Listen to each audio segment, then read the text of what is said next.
السلام علیکم ورحمۃ اللہ وبرکاتہ. Welcome to Health for All. دوستوں، آج ایک ایسی بیماری کے بارے میں ڈسکس کرنے جا رہا ہوں جو کہ ہمارے معاشرے میں بہت کامن ہے اور لوگوں کا اندازہ نہیں ہوتا ہے کہ یہ بیماری کس طرح سے ہمارے باڈی میں پھیلتی ہے. ایک کنڈیشن ہے سیلمونیلوسس. سیلمونیلوسس ایک ایسی بیماری ہے جو ایک خاص قسم کے بیکٹیریا سیلمونیلا کے ذریعے یہ ہمارے باڈی میں ٹرانسفر ہوتی ہے. جو بیکٹیریا سالمونیلا ہے، آپ نے نام سنا ہوگا، جو آج کل دنیا میں بہت سارا کامن طریقے سے پھیلا ہوا ہے. کچھ اس کی میں تفصیل آ جاؤں گا کہ یہ بیکٹیریا کہاں موجود ہوتا ہے. عام طور سے سالمونیلا بیکٹیریا یہ جانور کے انٹسٹائن میں موجود ہوتا ہے، انکلوڈنگ برڈس. اب یہ جانوروں کے انٹسٹائن میں موجود ہوتا ہے تو یہ انسانوں میں ٹرانسفر ہوتا ہے کہ جانوروں کی غلاظت کے کنٹیمنیشن سے. جانور جو غلاظت کرتے ہیں، اگر وہ ہمارے پروٹین کے کھانوں میں شامل ہو جاتا ہے،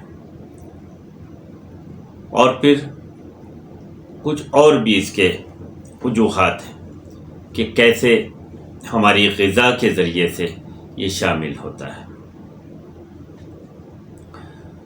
جہاں تک غذا کے ذریعے سے شامل ہوتا ہے یہ کہ چاہے پولٹری آئٹمس ہو یا میٹ یا بیف، جو بھی آپ اپنی روٹین زندگی میں استعمال کر رہے ہیں، اگر یہ آپ فل کوک یعنی کمپلیٹ پکا کر اس کو استعمال نہیں کرتے ہیں تو یہ جراثیم، یہ بیکٹیریا آپ کی باڈی میں داخل ہو جاتے ہیں.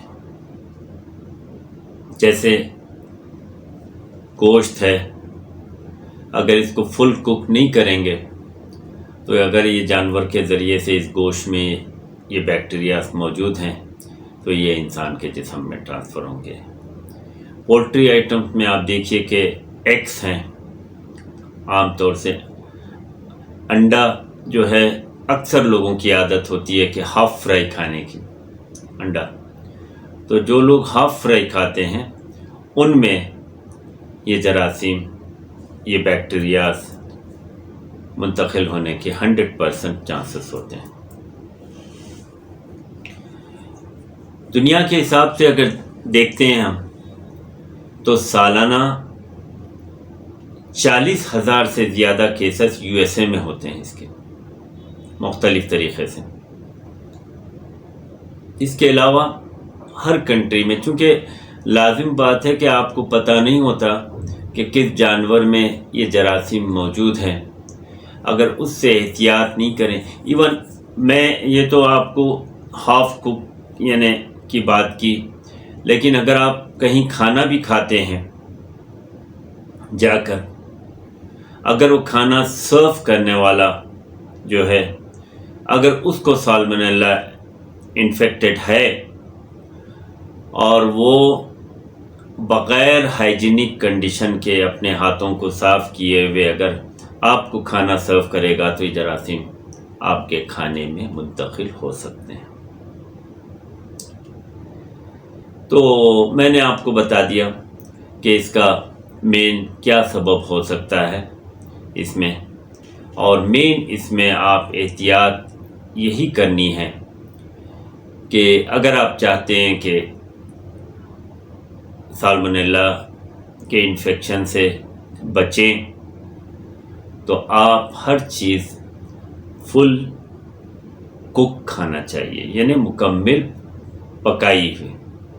اگر آپ کوئی چیز ہاف کوک کھاتے ہیں تو پھر آپ کو 100% چانسز ہے کہ یہ انفیکشن آپ میں منتقل ہو۔ اب آئیے کہ یہ انفیکشن منتقل ہونے کے بعد اس کے کیا علامات ہوتے ہیں۔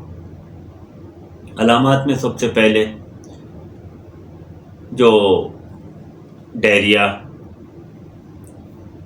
اور اس کے ساتھ ساتھ جو ہے نوزیا، وامٹنگ یعنی الٹی آنا، یا پھر الٹی جیسا محسوس ہونا آپ کو، اور شدید پیٹ میں درد، اور بعض کو فیور بھی آ جاتا ہے۔ اور اس کے ساتھ ساتھ اگر اس کو آپ غفلت کریں اور لیٹ سٹیجز میں، جن لوگوں کے لیٹ سٹیجز میں کیسز ہوتے ہیں ان میں اجابت کے ساتھ خون بھی نکل سکتا ہے، یعنی یہ بہت ہی لیٹ سٹیج میں ہوتا ہے، خون فوراً نہیں ہوتا، لیکن تکلیف دہ چیز ہے کہ شدید قسم کا پیٹ میں درد اور موشنز، اور پھر اس حد تک نوبت آ جاتی کہ ہاسپٹلائز کرنا پڑتا ہے پیشنٹ کو، اور اس کا انکیوبیشن پیریڈ جو ہے وہ تقریباً آپ کو 5 دن سے 7 دن تک یہ جاری رہتا ہے، اور بڑھ بھی سکتا ہے اس میں اگر پراپر طریقے سے آپ اس کو ٹریٹمنٹ نہیں کرائیں گے تو۔ اب آ جائیے کہ یہ صرف، اچھا دوسری بات میں آپ کو بتاؤں کہ یہ صرف گوشت اور انڈے سے منتقل یا اس طرح کی غذاؤں سے نہیں، بلکہ یہ سبزیوں سے بھی منتقل ہوتا ہے، کیونکہ جانور اگر اپنی غلاظت زمین پہ کر دیتے ہیں اور وہاں سے سبزی اگتی ہے تو یہ پھر سالمونیلا جو ہے سبزی سے بھی ٹرانسفر ہوتا ہے، جیسے کہ USA میں بہت کامن ہے کہ سبزیوں میں سالمونیلا آ جاتا ہے وہاں پر، تو سبزی کو وہ لوگ بند کر دیتے ہیں، بینڈ کر دیتے ہیں اس کنٹری سے جہاں سے یہ سبزی آتی ہے۔ تو اس طرح سے سبزیوں میں بھی، تو بہرحال ہر چیز یہ ہے کہ آپ پراپر طریقے سے واش کر کے، پراپر طریقے سے کوک کر کے ان چیزوں کو آپ استعمال کرنا چاہیے۔ اور پھر جو میٹ یا پولٹری کے آئٹمس ہوتے ہیں، یا میٹ جو گوشت ہوتا ہے، گوشت کے آئٹم، ان کو سبزیوں سے الگ رکھنا چاہیے، اور ان کو سبزیوں میں ملا کے دھونا نہیں چاہیے، ان کو الگ واش کرنا چاہیے، سبزیوں کو الگ واش کرنا چاہیے۔ اور پھر فل کوک، سب سے بڑی احتیاط ہمارے پاس جو ہے وہ خیر ویسٹرن کنٹریز میں تو ہاف کوک میٹ زیادہ استعمال ہوتا ہے، لیکن جہاں تک کہ ہمارے کنٹریز میں یہ چیز نہیں ہے، فل کوک ہوتا ہے۔ لیکن ہمارے کنٹریز میں جو مین بات ہوتی ہے وہ انڈے کو بہت ہاف فرائی استعمال کرتے ہیں لوگ، اور اس کی وجہ سے یہ انفیکشن جو ہے لوگوں میں منتقل ہو سکتا ہے۔ تو بہرحال اس ویڈیو کو آپ جتنا ہو سکے شیئر کیجئے تاکہ لوگوں کو معلومات ہو سکے اور لوگ احتیاط کر سکیں، اور جہاں تک آپ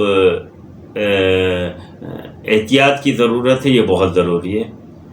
تو آپ سب اپنا خیال رکھیے۔ آج کے لیے اتنا کافی۔ اللہ حافظ۔